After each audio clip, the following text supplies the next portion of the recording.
Hello to chapter 14 of From the Earth to the Moon by Jule Verne, in a translation by Louis Mercier and Eleanor E. King. And this chapter is titled Pickaxe and Trowel.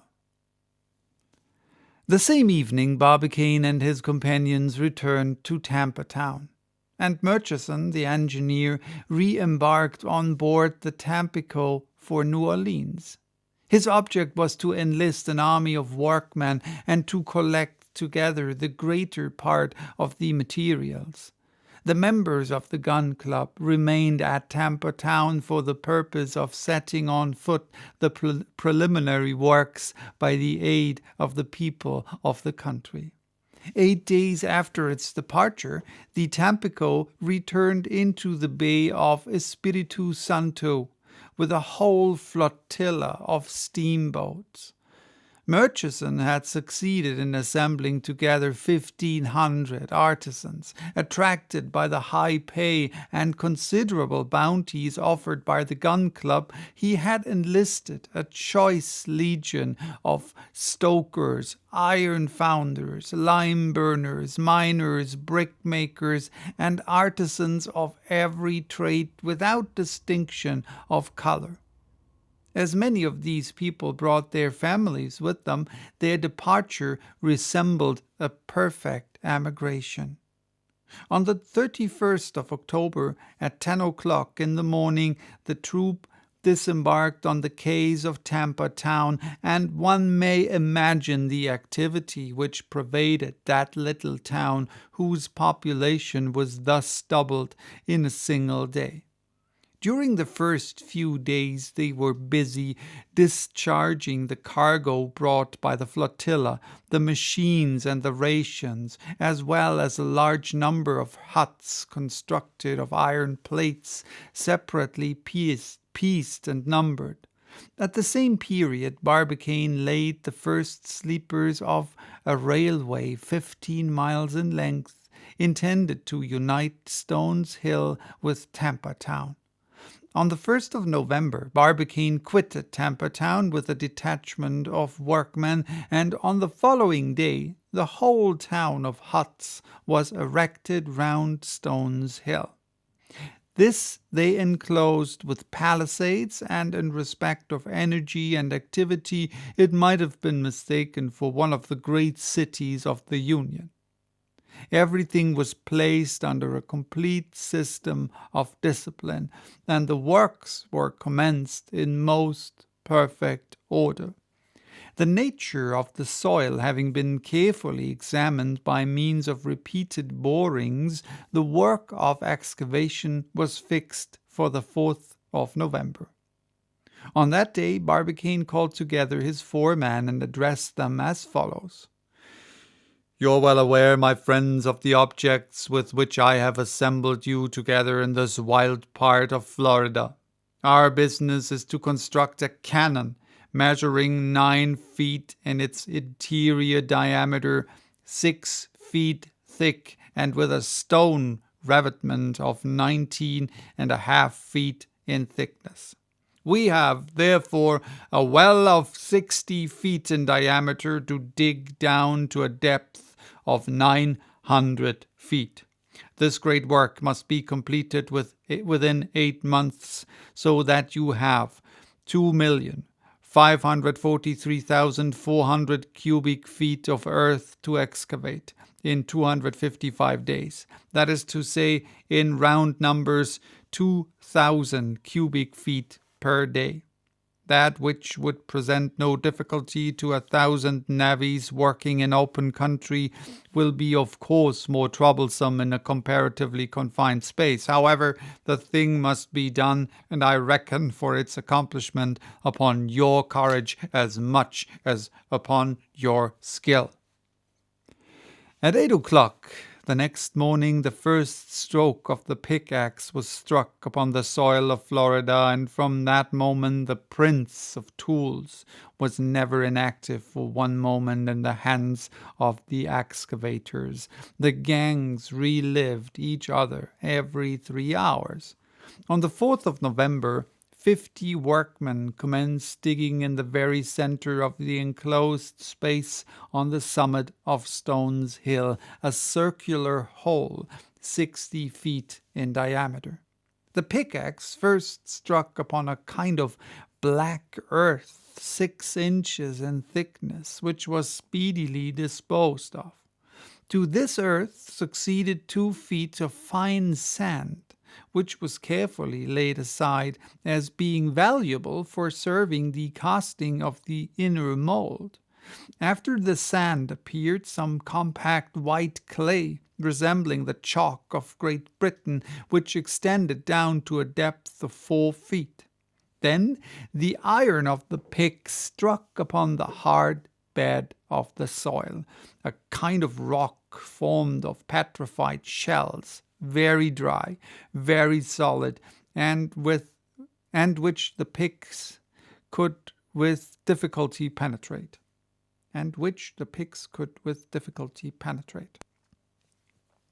At this point, the excavation exhibited a depth of 6.5 feet, and the work of the masonry was begun. At the bottom of the excavation, they constructed a wheel of oak, a kind of circle strongly bolted together and of immense strength. The center of this wooden disc was hollowed out to a diameter equal to the exterior diameter of the Columbia. Upon this wheel rested the first layers of the masonry, the stones of which were bound together by hydraulic cement with irresistible tenacity.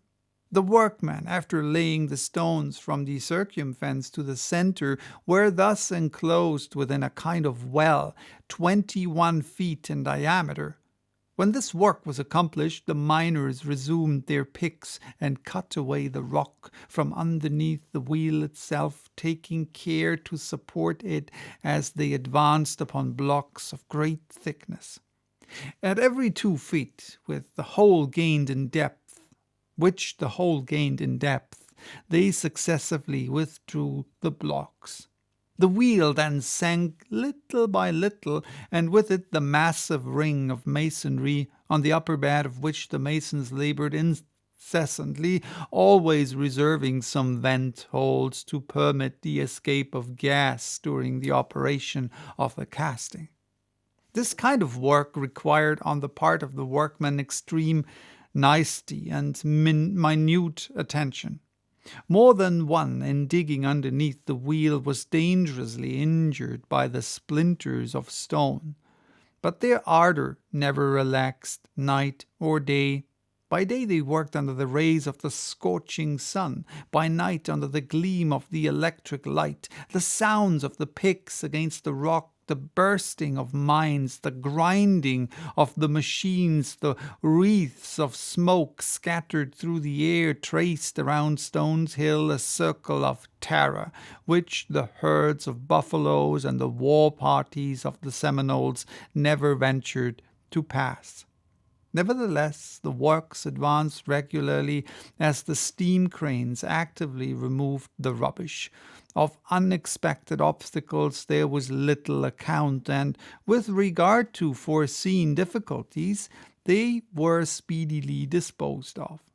At the expiration of the first month, the wheel had attained the depth assigned for that lapse of time, namely 112 feet.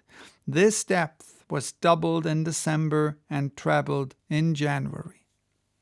During the month of February, the workman had to contend with a sheet of water which made its way right across the outer soil. It became necessary to employ very powerful pumps and compressed air engines to drain it off, so as to close up the orifice from whence it issued, just as one stops a leak on board of a ship. They at last succeeded in getting the upper hand of these untoward streams only in consequence of the loosening of the soil. The wheel partly gave way, and a slight partial settlement ensued. This accident cost the life of several workmen. No fresh occurrence thenceforward arrested the progress of the operation, and on the 10th of June, 20 days before the expiration of the period fixed by Barbicane, the well, lined throughout with its facing of stone, had attained the depth of 900 feet. At the bottom, the masonry rested upon a massive block measuring 30 feet in thickness, while on the upper portion it was level with the surrounding soil. President Barbicane and the members of the gun club warmly congratulated their engineer Murchison. The cyclopean work had been accomplished with extraordinary rapidity. During these 8 months, Barbicane never quitted Stones Hill for a single instant.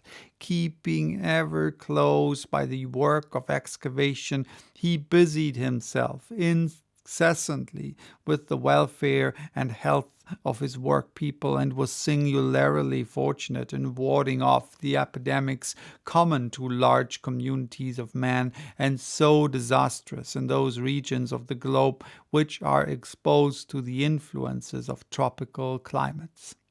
Many workmen, it is true, paid with their lives for the rashness inherent in these dangerous labors, but these mishaps are impossible to be avoided, and they are classed among the details with which the Americans trouble themselves but little. They have, in fact, more regard for human nature in general than for the individual in particular. Nevertheless, Barbicane professed opposite principles to these and put them in force at every opportunity. So, thanks to his care, his intelligence, his useful intervention in all difficulties, his prodigious and humane sagacity, the average of accidents did not exceed that of transatlantic countries noted for their excessive precautions. France, for instance, among others, where they reckon about 1 accident for every 200,000 francs of work. So that was chapter 14. Bye-bye. Till next time with chapter 15, titled The Feat of the Casting.